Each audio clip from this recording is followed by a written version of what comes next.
the room, Marie glimpsed only the faintest traces of silver in her mother's honey gold hair, which she wore in an elegant knot on the back of her head, a few stray wisps curling around her lovely face.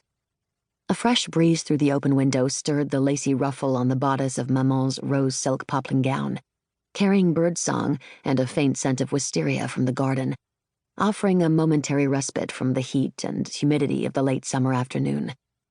Maman could make her parlor seem as grand as a stage, and a concert hall as intimate as a room in her own home. In everything, she was effortlessly graceful, poised, and stunningly beautiful, a manner her eldest daughter strove to emulate, but could not yet master. She often feared she never would. Her father sat before the piano, his long, supple fingers poised above the keys, the sunlight picking up the auburn highlights in his chestnut-brown hair, only slightly darker than Marie's own.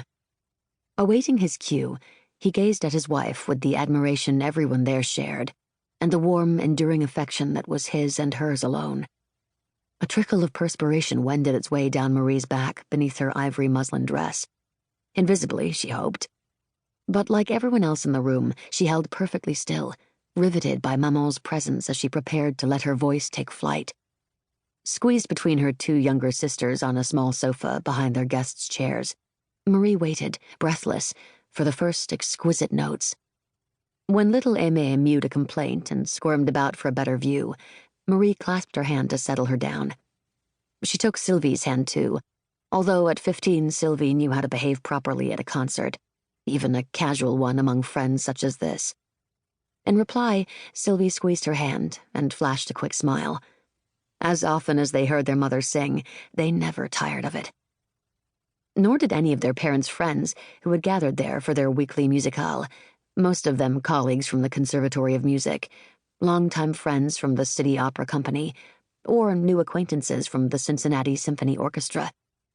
Their Tuesday afternoon gatherings had become a favorite summertime tradition ever since the Miosek family had come to America 2 years before, so Marie's father, a renowned pianist, composer, and music historian, could accept a professorship at the conservatory. The provost had sweetened the deal by offering Maman a position on the voice faculty. Papa liked to claim that the provost had really wanted the magnificent diva Josephine Miosek, and had recruited him only to acquire his otherwise unobtainable wife. Whenever he said such things, Maman would gaze heavenward, shake her head, and murmur demurrals. But the warmth in the sidelong smile she gave her husband told the 3 sisters that he had charmed her once again. Marie longed for a love like theirs someday, and she knew Sylvie did too. They often confessed their hopes and dreams to each other, but only late at night after Aimée had fallen asleep. Although Aimée was a darling, she was too young to understand, and she might accidentally blurt out an embarrassing secret in front of their parents, or, worse yet, their neighbors or classmates. Sylvie alone knew how much Marie wanted to be like their mother, to travel the world as she had done at the height of her career, enchanting audiences in the glorious concert halls of Europe, performing iconic roles in the world's most hallowed opera houses, garnering rave reviews on both sides of the Atlantic, inspiring the greatest composers of the era to create songs perfectly suited for the unique timbre of her own voice.